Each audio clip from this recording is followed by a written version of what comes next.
ಮಾಡಿದ್ದೇವೆ. ಇವತ್ತು ಕಲೆ ಕುರಿತು ವಿಚಾರ ಸಂಕಿರಣವನ್ನು ಆಯೋಜಿಸಲಾಗಿದೆ. ಈ ವಿಚಾರ ಸಂಕಿರಣದ ಅಧ್ಯಕ್ಷತೆಯನ್ನು ಕನ್ನಡ ನಾಡಿನ ಹಿರಿಯ ಮಾಜಿ ಲಲಿತಕಲಾ ಅಕಾಡೆಮಿಯ ಅಧ್ಯಕ್ಷರೂ ಆದಂತಹ ಡಾಕ್ಟರ್ MS ಮೂರ್ತಿ ಸರ್ ಅವರು ವಹಿಸಬೇಕಾಗಿ ಕೋರ್ತಾ ಇದ್ದೇನೆ. ಸರ್, ದಯಮಾಡಿ ವೇದಿಕೆಗೆ ಆಗಮಿಸಬೇಕಾಗಿ ಅತಿಥಿಗಳು ಆಗಿ ಭಾಗವಹಿಸಲಿಕ್ಕೆ ಆಗಮಿಸಿದಂತಹ ಕೇಂದ್ರೀಯ ವಿಶ್ವವಿದ್ಯಾನಿಲಯ department of music and fine art ವಿಭಾಗದ ಸಹಾಯಕ ಪ್ರಾಧ್ಯಾಪಕರಾದಂತಹ ಡಾಕ್ಟರ್ ಶಿವಾನಂದ ಭಟ್ರು ಸರ್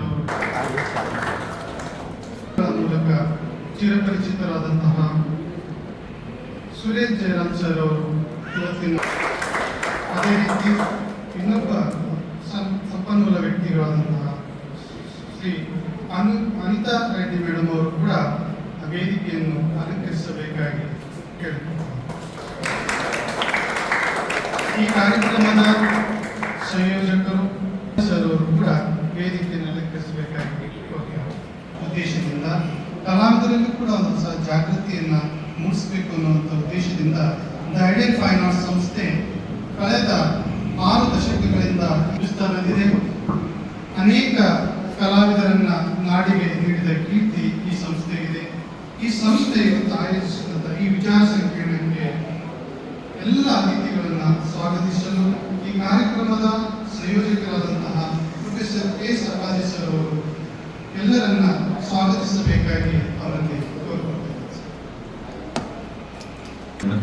ಮೊನ್ನೆ ಪಂಚಾಯತ್ ಹೇಳಿದಾಗೆ ಈ ವಿಚಾರ ಸಂಕಿರಣ ಇಟ್ಟಿದ್ದೆ ನಾವು ಇಲ್ಲಿನ ಸ್ಥಳೀಯ ಕಲಾವಿದರು ಮತ್ತು ವಿದ್ಯಾರ್ಥಿಗಳು, ಈ ಸಂಸ್ಥೆ ವಿದ್ಯಾರ್ಥಿಗಳಿಗೋಸ್ಕರ ಈ ವಿಚಾರ ಸಂಕಿರಣ. ಯಾಕಂದರೆ ಕ್ಯಾಂಪ್ ಮಾಡುತ್ತಿದ್ದು ನಾವು ಬೇರೆ ಥರದಲ್ಲಿ, ಆ ಕ್ಯಾಂಪ್ನ ಮಧ್ಯದಲ್ಲಿ ಯಾಕೆ ಇಟ್ಕೊಂಡಿಲ್ಲ ಅಂದರೆ ಇಲ್ಲಿ ಮಕ್ಕಳಿಗೆ ನಮ್ಮಲ್ಲಿ ಏನು ಕೊರತೆ ಇದೆ ಇಲ್ಲಿ ಸ್ಥಳೀಯ ಕಲಾವಿದರ ಅಂದರೆ ವಿದ್ಯಾರ್ಥಿಗಳಿಗೆ, ಅದಕ್ಕೆ ಈ ಆರ್ಟ್ ಸೆಮಿನಾರು ಎಷ್ಟು ಉಪಯುಕ್ತವಾಗುತ್ತೆ ವಿದ್ಯಾರ್ಥಿಗಳಿಗೆ, ಆ ವಿಚಾರಗಳು ತಿಳ್ಕೊಳ್ಳೋದಕ್ಕೆ, ಕಲೆ ಬಗ್ಗೆ ಮಾತಾಡೋಕ್ಕೆ, ಚರ್ಚೆ ಮಾಡೋಕ್ಕೆ ಒಂದು ಮುಕ್ತವಾದ ಒಂದು ವಾತಾವರಣ ಸಿಗಲಿ ಅನ್ನೋ ಒಂದು ಉದ್ದೇಶನ ನಾವು ಮಾಡಿದ್ದು. ಬಟ್ ನಾವು ನಿರೀಕ್ಷೆ ಮಾಡೋಷ್ಟು ಜನ ಬಂದಿಲ್ಲ, ನಿರೀಕ್ಷೆ ಮಾಡಿದಷ್ಟು ವಿದ್ಯಾರ್ಥಿಗಳು ಇದ್ದಾರೆ ಇಲ್ವಾ ನನಗೆ ಗೊತ್ತಿಲ್ಲ.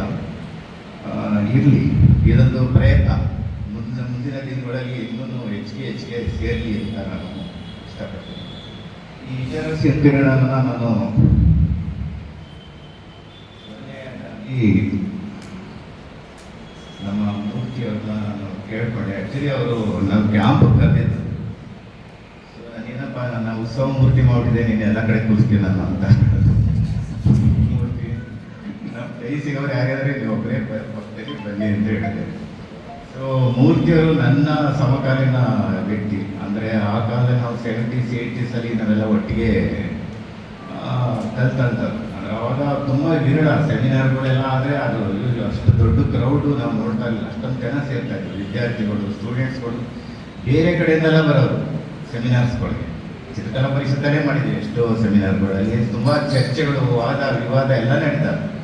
ಇತ್ತೀಚಿನ ದಿನಗಳೆಲ್ಲ ಅವೆಲ್ಲ ಏನೂ ಕಾಣಿಸ್ತಾ ಇಲ್ಲ. ಸೊ ಮೂರ್ತಿಗೆ ನನ್ನ ಏನಂದರೆ ನನ್ನ ಅವರ ಸಂಬಂಧ ಮುಂಚೆಯಿಂದಲೂ ನಾವು ಯಾವ ಥರ ಗೆಳೆತನ ಇತ್ತು, ಇವತ್ತು ಅದೇ ಗೆಳೆತನದಲ್ಲಿ ನಾವು ಮುಂದುವರ್ಕೊಂಡು ಬಂದಿದ್ದೀವಿ.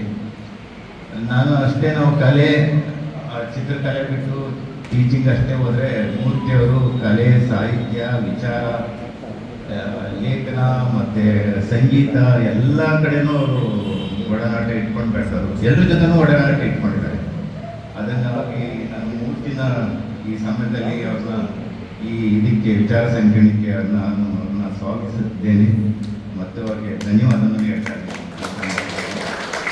ಹಾಗೆ ಮತ್ತೊಬ್ಬರು ಶಿವಾನಂದ ಬಣ್ಣೂರು, ಇವರು ಕೂಡ ಸಾಕಷ್ಟು ಕಲೆಯ ಬಗ್ಗೆ ಪುಸ್ತಕಗಳು ಬರೆದಿದ್ದಾರೆ, ವಿಚಾರಗಳಲ್ಲಿ ಭಾಗವಹಿಸಿದ್ದಾರೆ. ಈಗ ಸದ್ಯಕ್ಕೆ ಅವರು department of music fine arts central ಯೂನಿವರ್ಸಿಟಿಲಿ ಇದ್ದಾರೆ, ಗುಲ್ಬರ್ಗದಲ್ಲಿ. ಸೊ ಅವ್ರಿಗೂ ನಾನು ಸ್ವಾಗತ. ಸುರೇಶ್ ಜಯರಾಮು ನಮ್ಮಲ್ಲೇ ಚಿತ್ರಕಲಾ ಪರಿಷತ್ತಲ್ಲೇ ಕಲಿತು ಮತ್ತು ಅಲ್ಲೇ ಪ್ರಾಂಶುಪಾಲರಾಗಿದ್ದರು ಮತ್ತು ಆರ್ಟಿಸ್ಟ್ ಡಿಪಾರ್ಟ್ಮೆಂಟ್ HOD ಕೂಡ ಆಗಿದ್ದರು. ಸಾಕಷ್ಟು ಅವರದೇ ಆದ ಒಂದು ಶಾಂತಿ ರೋಡಲ್ಲಿ ಒಂದು ಕಲಾವಿದರಿಗೋಸ್ಕರ ಒಂದು ಸ್ಥಳ ಅವಕಾಶ ಎಲ್ಲ ಮಾಡಿ ಸುಮಾರು ಜನಕ್ಕೆ ಅಲ್ಲಿ ಬೆಳೆಸಿದ್ದಾರೆ, ಅದು ಎಸ್ಪೆಷಲಿ ಯಂಗ್ ಆರ್ಟಿಸ್ಟ್ಗಳಿಗೆ. ಸೊ ಸುರೇಶ್ ಅವರು ಕೂಡ ಸಾಕಷ್ಟು ಈ ವಿಚಾರಗಳ ಬಗ್ಗೆ ತಿಳ್ಕೊಂಡಾಗ ಸುರೇಶ್ ಹತ್ರ ಮಾತಾಡಿದೆ ನಾನು, ನೋಡಪ್ಪ ಈ ಥರ ಇದೆ, ನಾವು ಅದೊಂದು ಆರ್ಟ್ ಕ್ಯಾಂಪ್ ಮಾಡ್ತಾ ಇದ್ದೀವಿ, ಅಲ್ಲಿ ತಾವುಗಳು ಬಂದರೂ ನಾನು ತುಂಬ ಚೆನ್ನಾಗಿರುತ್ತೆ, ಅಲ್ಲಿ ಪಾಪ ಹಳ್ಳಿ ಮಕ್ಕಳು ಇರ್ತಾರೆ, ಅವ್ರಿಗೆಲ್ಲ ಎಕ್ಸ್ಪೋಸರ್ಸ್ ಇರಲ್ಲ ಜಾಸ್ತಿ, ಯಾಕೆಂದರೆ ಸಿಟಿಲಿರೋ ಕಲಿಯೋ ಮಕ್ಕಳಿಗೂ ಈ ಗ್ರಾಮೀಣ ಪ್ರದೇಶದಲ್ಲಿರೋ ಮಕ್ಕಳಿಗೂ ತುಂಬ ವ್ಯತ್ಯಾಸ ಇರುತ್ತೆ. ಗ್ರಾಮೀಣ ಪ್ರದೇಶದಲ್ಲಿರೋ ಮಕ್ಕಳಿಗೆ ಈಗ ನಾವು ಬೆಂಗಳೂರಲ್ಲಿ ಸಾಕಷ್ಟು ಗ್ಯಾಲರಿಗಳಿವೆ, ಮಕ್ಕಳುಗಳು ಎಲ್ಲ ಕಡೆನೂ ಓಡಾಡ್ತಿರ್ತಾರೆ, ಗ್ಯಾಲರಿಗಳಿಗೆ ಆರ್ಟಿಸ್ಟ್ಗಳು ಸಿಗ್ತಾ ಇರ್ತಾರೆ, ಮತ್ತು ಅಲ್ಲಲ್ಲಿ ಸೆಮಿನಾರ್ಗಳು ನಡೀತಾ ಇರ್ತವೆ, ಎಲ್ಲ ಕಾರ್ಯಕ್ರಮಗಳಿಗೆ ಅವ್ರು ಭಾಗವಹಿಸೋ ಅವಕಾಶ ಇರುತ್ತೆ. ಆದರೆ ಗುಲ್ಬರ್ಗ ಅಂತ ಸ್ಥಳಗಳಲ್ಲಿ ತುಂಬ ವಿರಳ ಈ ಥರ ಆಗೋದು. ಸೊ ಈ ಕ್ಯಾಂಪ್ ಮಧ್ಯದಲ್ಲಿ ಒಂದು ಸೆಮಿನಾರ್ ಮಾಡೋಣ, ಈ ಥರ ಆರ್ಟ್ ಬಗ್ಗೆ ಒಂದು ಸಾಧ್ಯ ಆದಷ್ಟು ಒಂದು ಲೆಕ್ಚರ್ ಕೊಡಿ ಅಂತ ಕೇಳಿದಾಗ ಸುರೇಶ್ ಅವರು ತುಂಬ ಖುಷಿಯಿಂದ ಒಪ್ಕೊಂಡು, ಪಾಪ ಅವರು ಅಷ್ಟು ದೂರದಿಂದ ಬಂದಿದ್ದಾರೆ ಇಲ್ಲಿ. ನಾವು ಕೂಡ ಒಂದು 1 hour ಪ್ರೋಗ್ರಾಮ್ಗೆ, ಆ 1 hour ಪ್ರೋಗ್ರಾಮ್ ಎಷ್ಟಿರುತ್ತೆ ಅಂದರೆ ಮಕ್ಕಳು ಕಲಿಯೋದು ತುಂಬ ಇರುತ್ತೆ, ಅವ್ರು ಎಷ್ಟು ಕಲಿಬೋದು ಅನ್ನೋದು ತಿಳ್ಕೋಬೇಕಾಗುತ್ತೆ. ಹಾಗಾಗಿ ಸುರೇಶ್ ಅವರನ್ನು ನಾನು ಸ್ವಾಗತ ಬಯಸ್ತೇನೆ. ಅನಿತಾ ರೆಡ್ಡಿ ಅವರು ಕೂಡ ನಮ್ಮಲ್ಲೇ ಕಲಿತಿದ್ದು ಆರ್ಟಿಸ್ಟ್ಗಳು ಏನವರು ಕೂಡ, ಅವರು ಇತ್ತೀಚೆಗೆ ಹೊರದೇಶ ಎಲ್ಲ ಸುತ್ತಿ ಬಂದಿದ್ದಾರೆ, ಅಲ್ಲಿ ಅವರು ಯಾವ ವಿಚಾರ ಮಾತಾಡ್ತಾರೆ ಗೊತ್ತಿಲ್ಲ. ಈಗ ಸ್ವಲ್ಪ ನೀವು ನಿಮ್ಮ ಅನುಭವನ ಹೇಳೋದು ಒಳ್ಳೆಯದು ಅವರಿಗೆ. ಈ ಇತ್ತೀಚೆಗೆ ನೀವು ವಿದೇಶ ಎಲ್ಲ ಸುತ್ತು ಬಂದ್ರಲ್ಲ, ಅಲ್ಲಿದ್ದ ಇರೋ ಅನುಭವ ಟ್ರೀಟ್ ಮಾಡಿ ಮಕ್ಕಳಿಗೆ ಹೇಗೆ.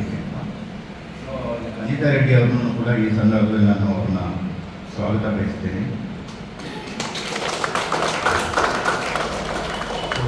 ಈ ಬೆಳಗಿನ ಸೆಷನ್ಗೆ ಸುರೇಶ್ ಅವರು, ಅನಿತಾ ರೆಡ್ಡಿ ಅವರು ಮಾತಾಡಲಿದ್ದಾರೆ. ಮಧ್ಯಾಹ್ನ ಚಿಂತಾಮಣಿಯವರು ಮತ್ತು ದತ್ತಾತ್ರೇಯ ಭಟ್ ಅವರು ಬರ್ತಾರೆ, ಆವಾಗ ಅವ್ರ ವಿಚಾರ ಮಾತಾಡೋಣ. ಸುರೇಶ್ ಅವ್ರ ಬಗ್ಗೆ, ಅನಿತಾ ರೆಡ್ಡಿ ಅವ್ರ ಬಗ್ಗೆ ಅವರು ಬ್ರೀಫ್ ಮಾಡ್ತಾರೆ, ಅವರು ಅವ್ರ ಬಯೋಗ್ರಫಿನ. ಉಳಿದಂತೆ ಕಾರ್ಯಕ್ರಮ ಶುರುವಾಗುತ್ತೆ. ದಯವಿಟ್ಟು ಎಲ್ಲ ಕೋಆಪರೇಷನ್ ಮಾಡಬೇಕು ಅಂತ ತಮ್ಮನ್ನೆಲ್ಲ ಕೇಳ್ಕೊಂಡು, ಎಲ್ರಿಗೂ ನಾನು ಸ್ಥಳೀಯ ಕಲಾವಿದರಿಗೆ, ಹಿರಿಯ ಕಲಾವಿದರುಗಳೆಲ್ಲ ಬಂದಿದ್ದಾರೆ, ಅಂದಾನಿಯ ಸರ್ ಇದ್ದಾರೆ, ಪಾಟೀಲ್ ಅವರಿದ್ದಾರೆ, ಸಿಕ್ನೂರ್ ಇದ್ದಾರೆ, ಎಲ್ಲರೂ ಬಂದಿದ್ದಾರೆ. ದಯವಿಟ್ಟು ಎಲ್ರಿಗೂ ನಾನು ಸ್ವಾಗತ ಬಯಸ್ತಾ ಎರಡು ಮಾತು.